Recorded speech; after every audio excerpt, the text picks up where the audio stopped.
Buenas tardes, hermanos, que el Señor los bendiga.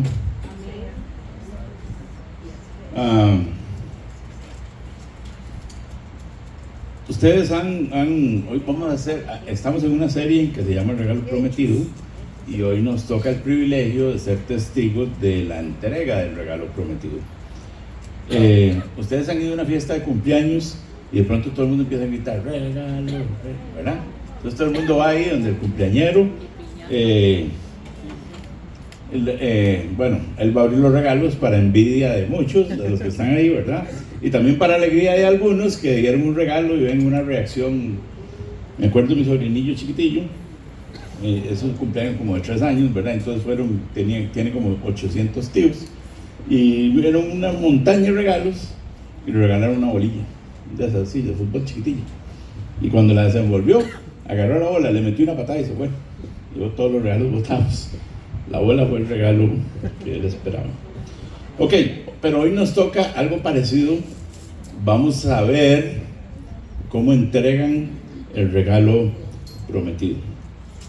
Entonces, antes de empezar, oremos un momento. Señor, gracias por este tiempo que podemos estudiar tu palabra. Gracias por tu palabra, porque podemos descansar en ella.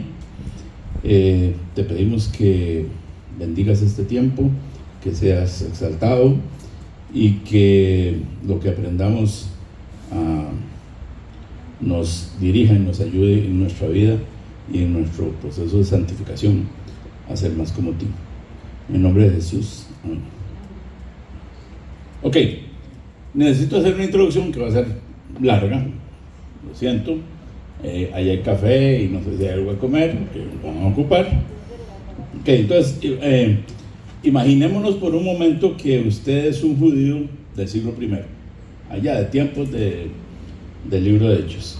Igual que cualquiera de los discípulos de Jesús, imagínese que usted es un discípulo de Jesús. En ese caso, usted ha sido criado toda su vida escuchando que Dios le prometió a David que había un descendiente de David en el trono. Hace 1000 años, pasó literalmente 1000 años. Hace 1000 años Dios le prometió a David que iba a haber un descendiente de David en el trono. Y que ese descendiente iba a nacer de una muchacha muy joven, una adolescente o una preadolescente, diríamos hoy casi.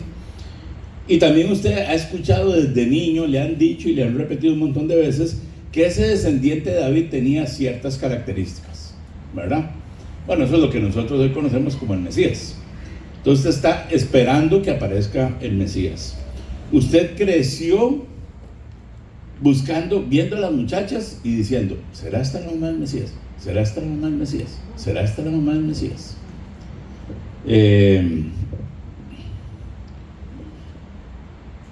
Y usted también creció oyendo que ahí está el Mesías. No, ese no es. Ahí está el Mesías. No, ese no es. Ese es el Mesías. No, ese no es. Y usted está esperando que un día usted diga: ese es el Mesías. Porque hay una promesa. Usted toda su vida ha tenido esa expectativa. Entonces, usted ha descartado a miles de jóvenes, ¿verdad? Alguien como mi hija Tatiana ya no sirve para mamá del Mesías, ya está muy vieja, tiene 18 años. Usted fue descartando mamás de Mesías y además fue descartando a unos que dicen que son Mesías. Todo eso durante lo que usted creció. Ok, ahora, para que el hijo de David, que era la promesa, un hijo de David se sentara en el trono de Israel, hay algo muy importante. Primero tiene que haber un reino. No, todavía no creo. Primero tiene que haber un reino de Israel, ¿verdad? Para que haya un trono donde haya un rey, pues tiene que haber un reino y ahí el trono y pues ahí se sienta. Pero si no hay reino, no hay ningún trono.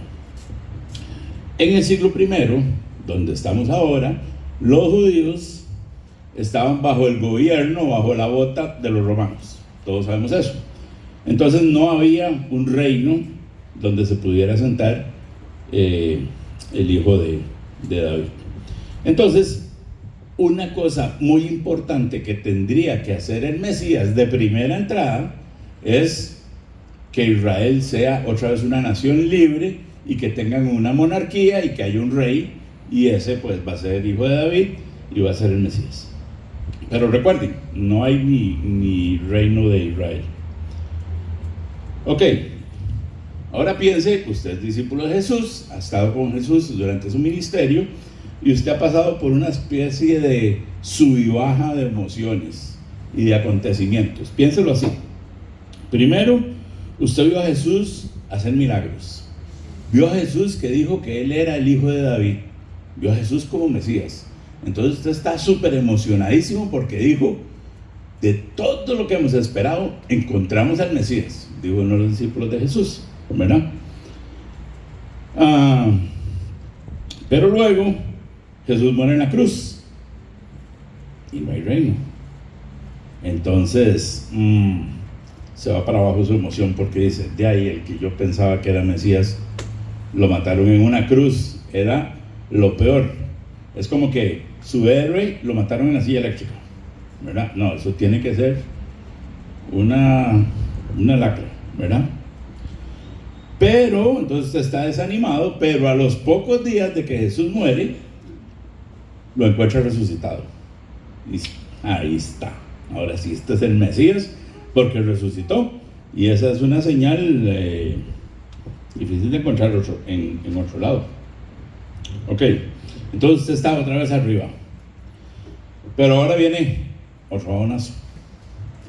Resulta que Jesús se va para el cielo. Y recordemos, Andrés nos explicó, pero recordemos un poco qué fue lo que pasó. La preocupación de los discípulos, qué manera.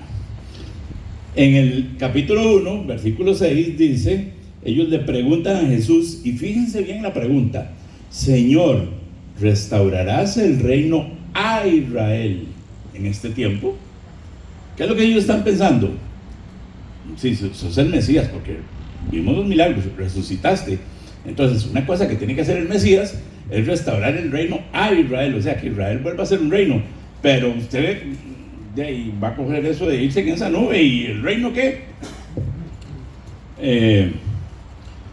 Esa no es una pregunta cualquiera, es la esperanza que han tenido desde niños. Aquí está el Mesías, va a restaurar el reino. Y además voy a hablar mal de los discípulos, porque ellos también están pensando en que Él les dijo que cuando restaurara el reino, ellos iban a gobernar. Entonces también podrían estar pensando en, oiga, ¿cuándo va a restaurar el reino? Y a nosotros, ¿verdad? ¿Se acuerda que yo estuve con usted todos esos 3 años? Me toca gobernar, me toca reinar. Ok. Entonces ellos, la pregunta básica que están haciendo es, vea Jesús, si usted es el Mesías, como nosotros creemos, y creemos, ¿cuándo va a cumplir la labor importante del Mesías de restaurar el reino a Israel? Ok. La respuesta de Jesús, que está en 1.7, manera Andrés, suena un poco grosera si usted se fija con cuidado y si la lee no tan en Reina Valera, ¿verdad? Pero suena un poco grosera, porque la primera parte de la respuesta, en buen tico, Jesús les está diciendo, a ustedes no les importa, ¿verdad? Ni les corresponde saberlo, dejen de estar viniendo. ¿Cuándo vamos a restaurar el reino de Israel? ¿De qué le importa? ¿Verdad? Ok.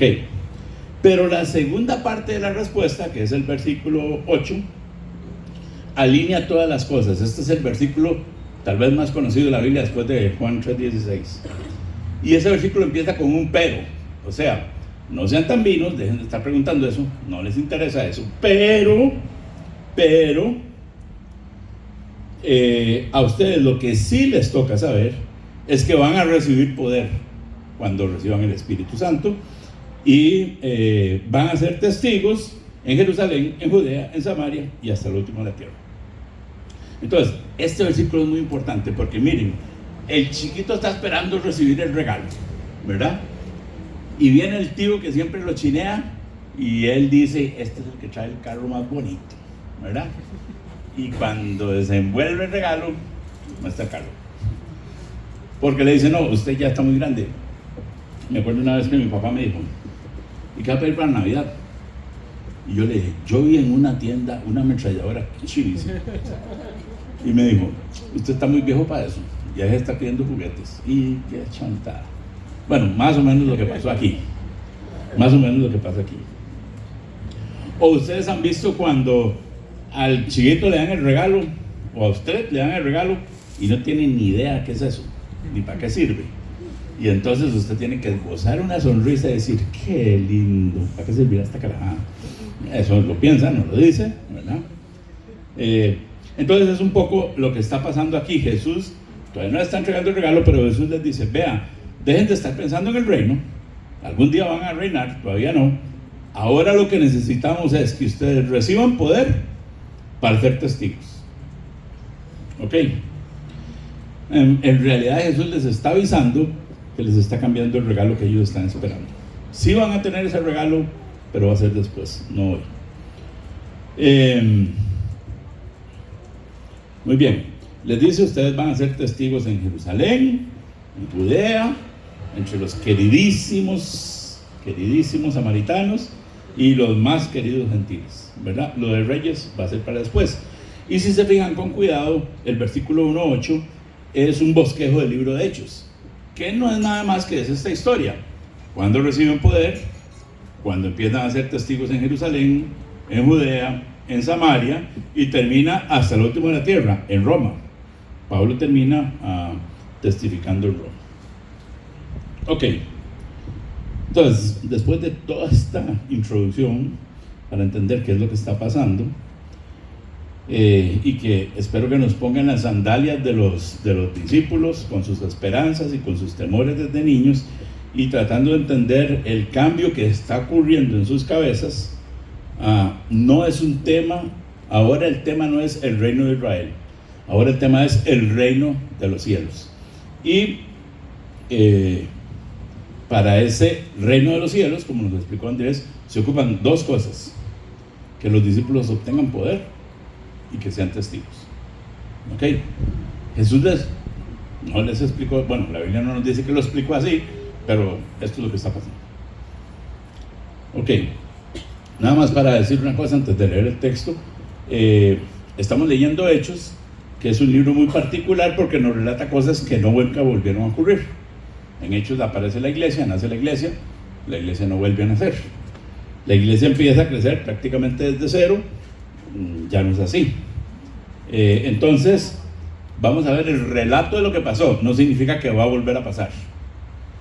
Entonces, todos ustedes saben que aparecieron unas lenguas de fuego, no significa que cuando usted sea bautizado tiene que aparecer una lengua de fuego porque ahí en Hechos dice. Eso pasó la primera vez. Ok, entonces vamos al pasar. Listo. Cuando llegó, bueno, si tienen su Biblia pueden usarlo, yo voy a usar Reina Valera, y si no, ahí están las pantallas, en la pantalla. Cuando llegó el día de Pentecostés, estaban todos unánimes juntos, y de repente vino del cielo un estruendo como de un viento recio que soplaba, el cual llenó toda la casa donde estaban sentados, y se les aparecieron lenguas repartidas como de fuego, asentándose sobre cada uno de ellos, y fueron todos llenos del Espíritu Santo y comenzaron a hablar en otras lenguas según el Espíritu les daba que hablasen.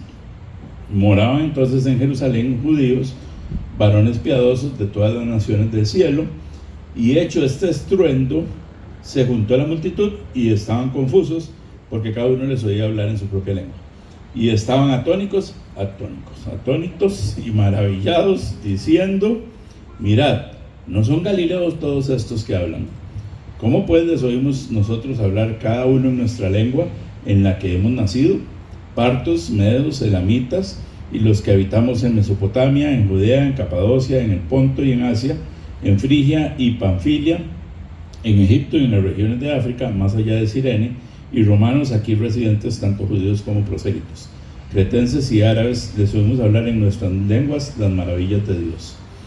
Y estaban todos atónitos y perplejos, diciéndose unos a otros: ¿qué quiere decir todo esto? Mas otros, burlándose, decían: están llenos de mosto. Bien, lo primero que vemos en este texto es el ambiente que había para la entrega del regalo. Es como el ambiente de la fiesta cuando ya viene la entrega de los regalos. Se nos dice que era el día de Pentecostés, en el versículo 1. Eso era una fiesta judía que se celebraba, y se llama Pentecostés porque eso significa como 50, se celebraba 50 días después de la Pascua. O sea, eran 7 semanas y un día después de la Pascua. Ustedes saben que Jesús murió muy cerca de la Pascua, entonces lo que está pasando aquí es como 50 días después de que Jesús murió. La fiesta judía que se celebraba en Pentecostés era la fiesta de las primicias, que era para celebrar los primeros frutos. O sea, es muy apropiado que ocurra en Pentecostés, porque estos van a ser los primeros frutos de una cosecha gigantesca de millones de personas, entre las cuales están incluidos ustedes y yo. Empezó la cosecha hace 2000 años y han venido cosechándose, pero en Pentecostés fue la primicia. Y lo otro que vemos en este versículo es que ellos estaban unánimes juntos, algo que nos contó Andrés hoy 8, que era algo que hacían mientras esperaban el regalo prometido. Entonces ellos estaban en Pentecostés, una fiesta que celebraban todos los años, y estaban los discípulos juntos, y bueno, y ya vimos, y la ciudad estaba llena de gente de todo lado porque habían venido a celebrar. La gente que no tenía mucha plata o vivía demasiado lejos, venía a la Pascua, se quedaba en Jerusalén para no devolverse y volver otra vez dentro de 50 días, se quedaba en Jerusalén. Entonces eso estaba un llenazo, ahí no se conseguía habitación en ningún hotel. Ok, ese es el ambiente. Y en los versículos del 2 al 4 nos relatan la entrega del regalo. A lo que vinimos, por fin viene el regalo. Después de 1000 años, bueno, de más de 1000 años. Como hemos visto, no es el regalo que ellos esperaban inicialmente, que era el reino de Israel, ¿verdad? Pero era la primera parte de lo que tenían que recibir, según el Señor les dijo, recibirán poder. Entonces ellos van a recibir poder cuando haya venido sobre ellos el Espíritu Santo. Y lo que pasó es que vino un estruendo del cielo, nos dice el texto, que llenó toda la casa, se les aparecieron lenguas como de fuego, y fueron llenos del Espíritu Santo y empezaron a hablar en otras lenguas. Vino sobre ellos el Espíritu Santo y recibieron poder. Se les entrega lo que Jesús había hecho. ¿Okay? Notemos, interesantemente, que Lucas describe la manifestación de lo que vio como un viento recio. ¿Okay? ¿Y a qué le suena un viento recio? ¿O con qué relacionaría usted un viento recio? Sonaba muy duro. Bueno, lo que pasa es que ustedes no son judíos, entonces no van a tener esto relacionado en su cabeza, pero a partir de hoy sí. En hebreo, cuando se habla del Espíritu Santo, se usan dos palabras que me imagino que las habrán oído, que es Ruach HaKodesh. Ruach es espíritu y HaKodesh es santo, o el santo, el Espíritu Santo. Pero la palabra Ruach significa viento. Entonces han oído en Génesis cuando dice que en el principio creó Dios los cielos y la tierra estaba sobre y vacía, y el Espíritu de Dios, ese es el Ruach. Y cuando usted encuentra viento por allí, es Ruach, esa es la palabra. Entonces digamos que en hebreo no se dice Espíritu Santo, sí se dice, pero la palabra puede significar algo como viento santo, porque la palabra significa viento. Entonces cuando Lucas dice que había un viento recio, esa palabra ellos la relacionan con espíritu, ¿verdad? Ya es el primer indicativo para ellos de lo que viene. ¿Ok? Y lo otro es que hay lenguas como de fuego. Eso es una clara alusión a lo que dijo Juan el Bautista en Mateo: yo a la verdad os bautizo en agua para arrepentimiento, pero el que viene tras de mí, cuyo calzado yo no soy digno de llevar, es más poderoso que yo. Él os bautizará en Espíritu Santo y fuego. Entonces encontramos las dos manifestaciones que Juan había profetizado. Entonces, estas pistas o estas señales nos indican que se está entregando el regalo prometido, profetizado desde hace mucho tiempo en el Antiguo Testamento. Y no quiero meterme a eso, pero el derramamiento del Espíritu Santo. Más adelante en Hechos vamos a ver que está prometido de varias partes del Antiguo Testamento. Ok, entonces ellos reciben eso y empiezan a hablar en lenguas. Lo que sigue después es bien interesante, porque Lucas nos aclara que en Jerusalén había gente de muchos lugares, ya hablamos un poco de eso, estaban de fiesta, y el estruendo fue tal que la multitud, no fue algo que, ¿verdad? Que estaban metidos en un hueco, pero allá, y ocurrió algo allá, sino que hubo un estruendo, algo recio, alguien dijo, se oyó una bulla, ¿verdad? No era una bulla, era un bullón, porque toda la gente que estaba ahí fue y dijo, mira, ¿qué está pasando allá? Seguro eran judíos ticos, ¿verdad? Porque fueron a vinear, que era lo que estaba pasando. Ok, entonces, esto no es un evento privado, y no es el momento de que sea privado, es un evento público. Es la manifestación de lo que estaba prometido, ¿verdad? Esto no era para hacerse a escondidas, sino era algo para que todo el mundo lo viera. Si hubiera habido cámaras, llaman ahí, traigan todas las cámaras porque viene el Espíritu Santo. Entonces, es algo espectacular. Después de tantos años y tantos años de esperar, viene la promesa. ¿Okay? Según el versículo 7, cuando los vinos se acercaron, quedaron maravillados y dijeron, ¿pero qué es lo que está pasando?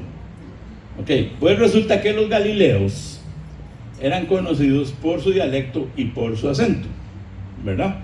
¿Se acuerdan en Marcos 14, cuando Pedro niega a Jesús? Le dicen, oiga, usted estaba con él porque usted es galileo, ya lo oí como habla, ¿verdad? Ese acentillo no se pierde. Ustedes saben, la gente, hablando con un mexicano, un chileno, me dijo, es que ustedes sí que hablan cantado, los chicos, cantado, hablan ustedes, nosotros no. Pues así son los dialectos. Entonces, los galileos, usted oye un galileo, bueno, nosotros no, pero ellos oían un galileo, este es galileo, no se pierde por cómo habla. Ok, pero entonces ellos quedan asombrados porque dicen que esos galileos que hablaban así, ahora están hablando en otros idiomas. Ok, y Lucas nos da una importante lista de diferentes idiomas que está hablando esta gente. Notemos que son lenguajes humanos, ok, los entendía la gente de otro lugar. Entonces, si eso pasara hoy, estarían hablando, no sé, inglés, chino, francés o idiomas que habla otra gente, ¿verdad? Luego, más adelante, yo sé que se hablan de idiomas angelicales, pero ese enredo se lo vamos a dejar a Andrés y... Ok, eso es otra cosa, no es aquí. Estos lenguajes humanos sirven de testimonio, según algunos creen, del milagro que está pasando, que este milagro que está pasando va a alcanzar a todas las naciones.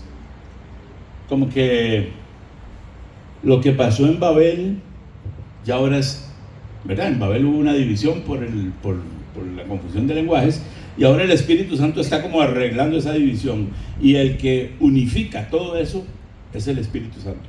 Esto es bien importante. Ya ahora el idioma ya no se convierte, bueno, claro que hay problemas a hablar diferentes idiomas, pero esto es como una señal de que lo que va a unir a toda esta gente es el Espíritu Santo. Y el idioma, digamos que no va a ser un problema. No es algo que está pasando para estos judíos que estaban esperando el reino de Dios, sino es algo que está pasando que va a alcanzar a todo el mundo, y la prueba es que ustedes están aquí sentados. Y hay unos hermanos que están en Nicaragua sentados, y otros en Guatemala, y otros en China que están durmiendo, pero se van a preparar para reunirse, y por todo el mundo hay gente. Ok. Recordemos que Hechos nos va a contar, ustedes conocerán el libro de Hechos, nos va a contar la expansión del cristianismo, pero como una expansión, la de Pablo. Pero en realidad hubo muchas de estas personas que oyeron el Evangelio y que llevaron el Evangelio inmediatamente a sus pueblos. Ellos, después de que oyeron el Evangelio, bueno, que es lo que va a pasar antes, estoy haciendo spoiler, ellos se van a su casa y empiezan a predicar. Ellos, no los discípulos, sino los que oyeron a los discípulos. Entonces, por ejemplo, Pablo le escribe una carta a los romanos, a la que ni siquiera conocía, nunca había ido a la iglesia de Roma, Esa iglesia claramente no la fundó Pablo y no sabemos quién la fundó, pero muy probablemente alguno de los que estaba aquí, porque no hay otra forma, se fue y evangelizó a alguien, que llegó a Roma. Y hoy en día ustedes están aquí porque alguien evangelizó a alguien, que evangelizó a alguien, que evangelizó a alguien, y no va a seguir porque son 2000 años hasta que lo evangelizaron a usted y me evangelizaron a mí, y por eso estamos aquí. Ok, entonces el mensaje sale de Jerusalén en varias lenguas de una vez. Allá los que hablaron esto van allá a hablar su idioma, y por aquí, y por allá, y por allá, y por allá, por todo lado.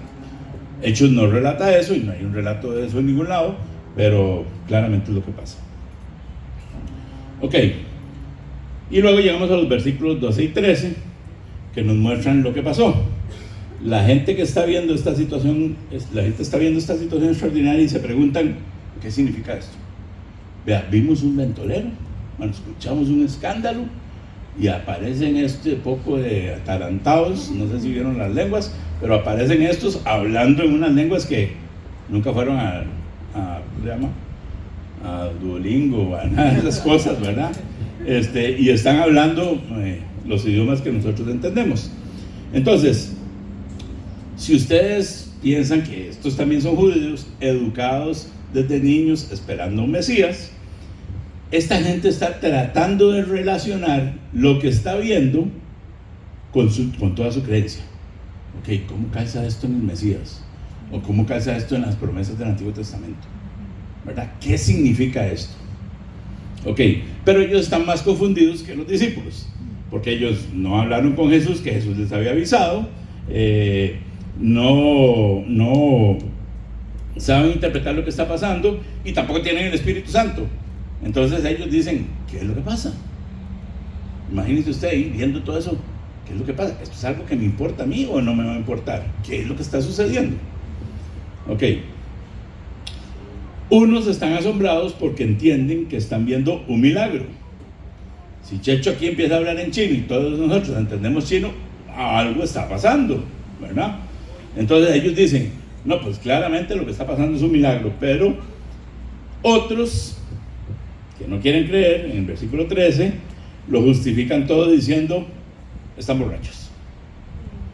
Entonces vean que unos dicen, uy, algo está pasando espectacular, y otros dicen, tranquilo, no pasa nada, que están borrachos.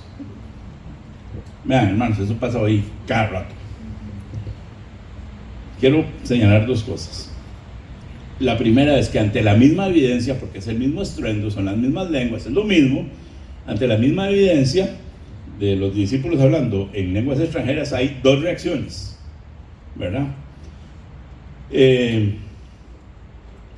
Unos que tratan de entender lo que está pasando, y otros que tratan de quitarse el tiro diciendo, no me importa, están borrachos. Ok, la evidencia es la misma, la reacción es diferente, ¿verdad? Las lenguas son las mismas, unos reaccionan de una forma, otros reaccionan de otra forma. ¿Qué es lo que hace la diferencia? Yo creo que es el corazón de la persona. Uno dice, no quiere creer. Se le puede aparecer un ángel y todavía va a decir, no, es que me lo soñé, algo así, porque no quiere creer. Ok. Y lo otro que quiero señalar es que si usted piensa con cuidado lo que está pasando, los que se burlan muy probablemente son los que no entienden esas lenguas. Porque si ustedes hoy empiezan a hablar aquí un montón de lenguas que yo no entiendo, yo puedo decir, se volvieron locos esta gente, porque están hablando así.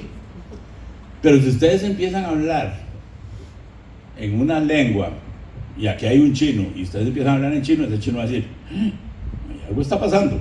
No va a decir que están locos, algo está pasando porque él está entendiendo.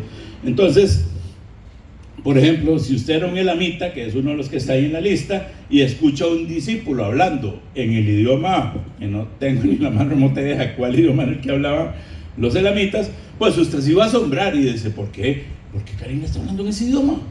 Si ella nunca ha hablado eso, ¿verdad?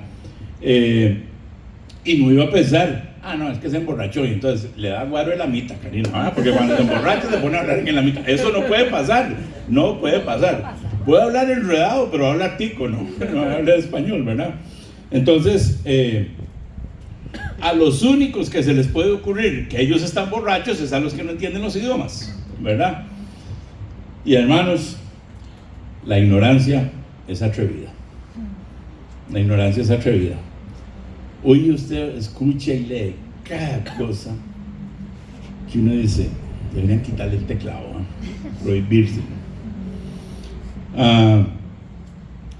O sea, usted oye una cosa que dice, eso es tan tonto que no puedo ni explicarle, porque vea, tendría que explicarle un montón de cosas que no va a querer escuchar para que entienda. Y nada, es como gastar por brazos pilotes, o como diría la Biblia, echarle perlas a los cerdos, ¿verdad? Vean, un día de estos me meto en internet y hay un chavalo ahí que dice, hace esta pregunta: ¿por qué los evangélicos le creen al Papa unas cosas y otras no? ¿Verdad? Dice, los evangélicos no obedecen al Papa, pero en algunas cosas sí, como la Biblia. Aceptan la Biblia, que es un libro que escribió la Iglesia Católica. Y yo digo, bueno, vamos a ver, compañero, la Biblia no es un libro que escribió la Iglesia Católica, porque Moisés escribió parte de la Biblia, y Moisés no es católico, hombre. Moisés se murió 1500 años antes de que... No, bueno, sí, no sabemos cuándo. Bueno, antes de que hubiera una iglesia, para no meterme en problemas. Entonces, ¿saben qué me dijo? ¿Saben qué me dijo? Que es que los libros de Moisés no eran parte de la Biblia. Y yo dije, bueno, está bien, que Dios lo acompañe, porque yo no quiero acompañarlo a oír semejante esto. ¿Por qué no dice me equivoqué o algo así? Bueno, la ignorancia es atrevida. Entonces, cuando uno no sabe, mejor, ¿verdad? Porque puede estar ahí. Entonces, lo mismo le pasa a los que opinan que están borrachos. No están entendiendo qué pasa porque no están entendiendo las lenguas, están oyendo un ruido, básicamente, y ellos dicen, no, sí, esto les da un barro feo, ¿verdad? Y dicen, están borrachos.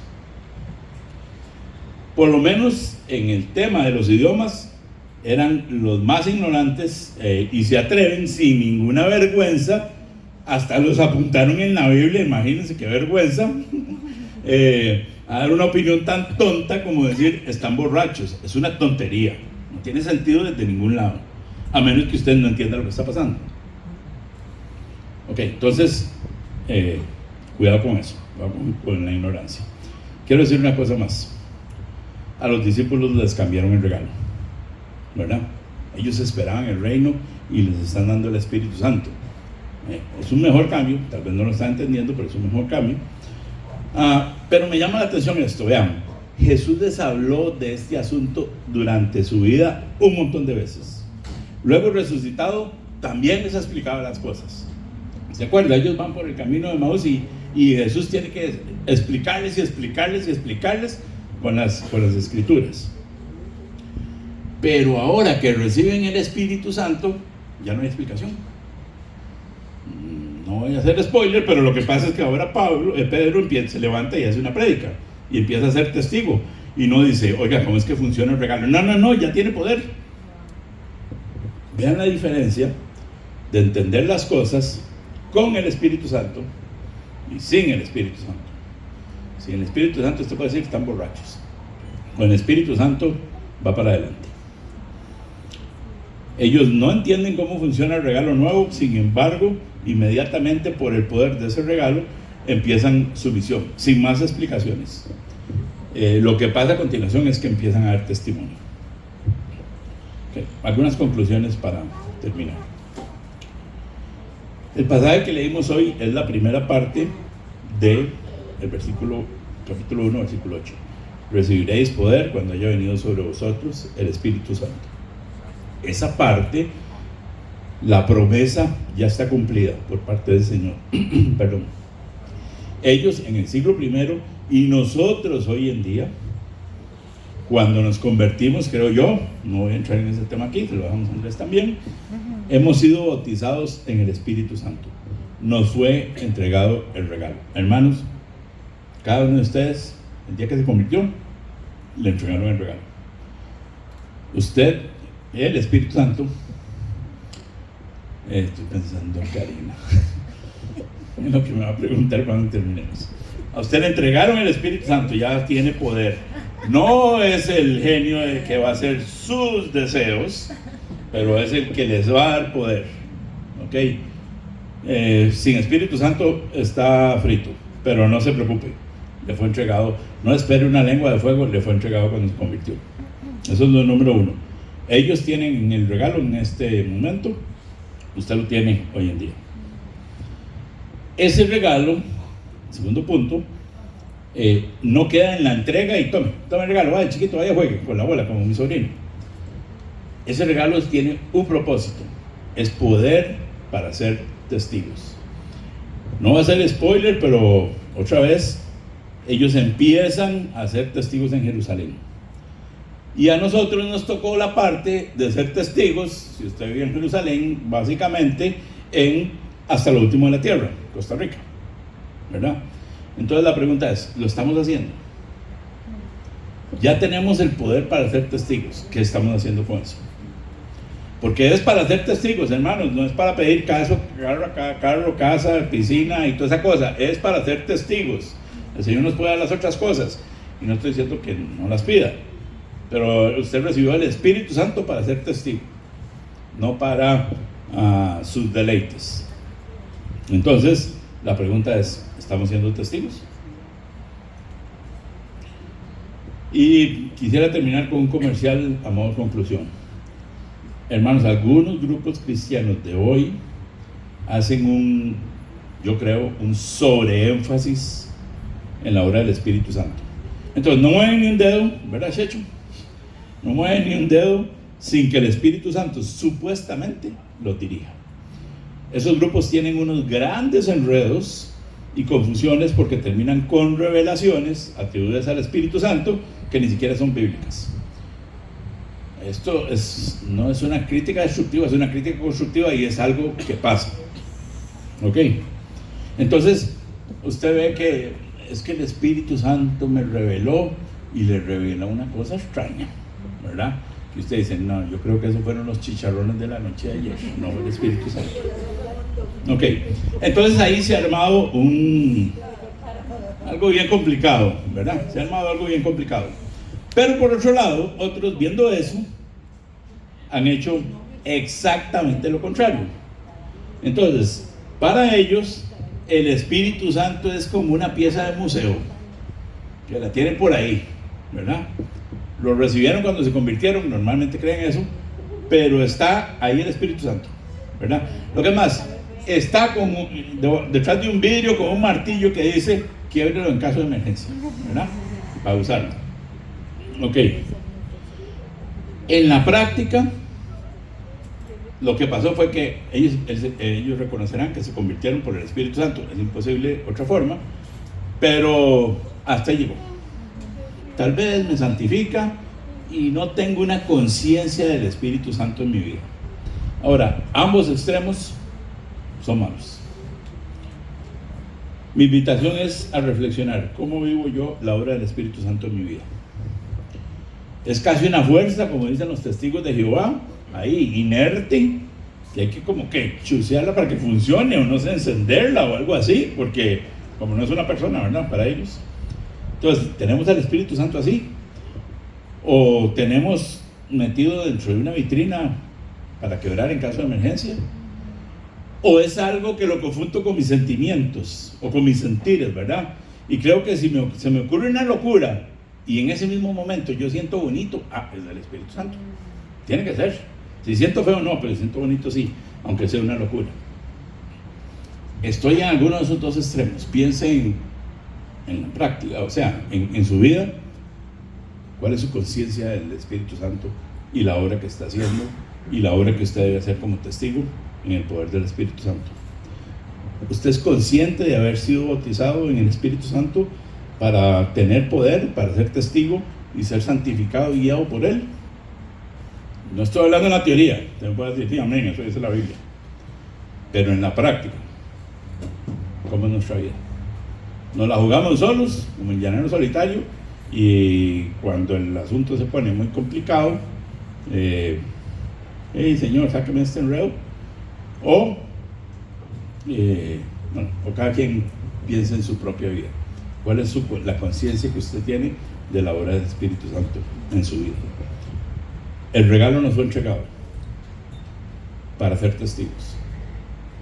Entonces, hermanos, saquemos el regalo del envoltorio y empecemos o sigamos siendo testigos que este mundo cada vez más lo necesita.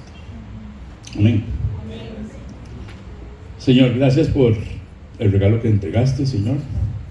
Gracias porque a través de los discípulos y hasta el día de hoy y con el poder del Espíritu Santo hemos recibido el testimonio y podemos ser llamados hijos tuyos. Te pedimos que ser un poco más diligentes en la obra que nos has mandado hacer. Ya hiciste la entrega del regalo y ahora nos toca ir adelante como hicieron los discípulos. Danos sabiduría, danos conciencia, danos palabra y enséñanos a ser testigos suyos.